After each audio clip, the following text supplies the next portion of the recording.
এই মুহূর্তে আবারও এক গুরুত্বপূর্ণ আপডেট। নতুন নিয়মে পেনশন, সরকারি কর্মীদের জন্য কি পরিবর্তন আনলো কেন্দ্র? কেন্দ্রীয় সরকার পেনশন সংক্রান্ত নিয়মে এক বড়সড় পরিবর্তন এনেছে, যা বিশেষভাবে প্রভাব ফেলবে এই সমস্ত কর্মীদের ওপর যারা আগে সরকারি দপ্তরে কর্মরত ছিলেন এবং পরে সরকারি মালিকানাধীন সংস্থা বা পিএসইউতে স্থায়ীভাবে যুক্ত হয়েছেন।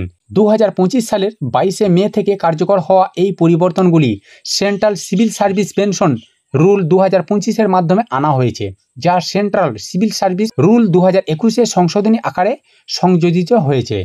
কারা এই নতুন নিয়মের আওতায় পড়বেন না? 1 নম্বর রেলওয়ে কর্মচারী, 2 নম্বর ক্যাজুয়াল ও দৈনিক মজুরিতে নিয়োজিত কর্মী, 3 নম্বর আইএএস, 4 নম্বর আইপিএস ইন্ডিয়ান পুলিশ সার্ভিস, 5 নম্বর আইএফওএস ইন্ডিয়ান ফরেস্ট সার্ভিস। কি পরিবর্তন হয়েছে এখানে? নতুন নিয়ম অনুযায়ী রুল 3729C এর মাধ্যমে একটি গুরুত্বপূর্ণ বিধান যুক্ত হয়েছে।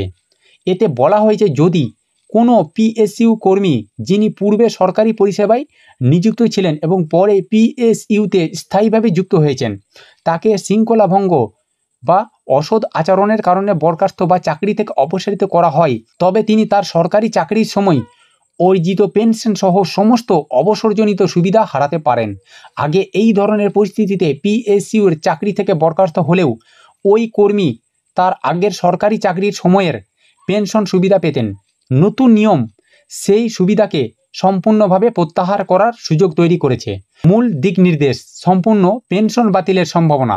পিএসইউ থেকে অসৎ আচরণের কারণে বরখাস্ত হলে কর্মচারী তার পিএসইউ এর সময়কার পেনশনের পাশাপাশি পূর্ববর্তী সরকারি চাকরির পেনশনও হারাতে পারেন। শুধুমাত্র শৃঙ্খলা ভঙ্গের ক্ষেত্রে প্রযোজ্য। স্বেচ্ছায় অবসর, স্বাস্থ্যজনিত কারণ বা অন্য কোনো সাধারণভাবে চাকরি ছাড়ার ক্ষেত্রে এই নিয়ম প্রযোজ্য নয়। পর্যালোচনার ব্যবস্থা: এই সিদ্ধান্ত স্বয়ংক্রিয়ভাবে কার্যকর হবে না। সংশ্লিষ্ট প্রশাসনিক মন্ত্রক বিষয়টি পর্যালোচনা করবে এবং তারপরে সিদ্ধান্ত নেওয়া হবে। দয়া ভিক্ষা ভিত্তিক রেহাই: দুটি বিকল্প পরিস্থিতিতে আংশিক বা শর্ত সাপেক্ষ পেনশন পাওয়ার সুযোগ রাখা হয়েছে। কারা এই নিয়মের আওতায় আসবেন? 2003 সালের 31শে ডিসেম্বর বা তার আগে নিযুক্ত সরকারি কর্মচারী যারা পরে স্থায়ীভাবে পিএসইউতে যুক্ত হয়েছেন। কেন এই পরিবর্তন গুরুত্বপূর্ণ? সরকারি মহলের মতে এই সংশোধনের মাধ্যমে পিএসইউতে শৃঙ্খলা ও দায়বদ্ধতা আরও মজবুত হবে। কর্মীদের বোঝানো হবে যে একবার সরকারি চাকরি ছেড়ে পিএসইউতে যোগ দিলেও শৃঙ্খলার অভাব বা দুর্ব্যবহার মারাত্মক আর্থিক পরিণতি ডেকে আনতে পারে। বিশেষজ্ঞরা মনে করছেন, এই নিয়ম পিএসইউগুলির মধ্যে আরও সতর্ক ও নিয়মানুগ কর্মপরিবেশ গড়ে তুলবে।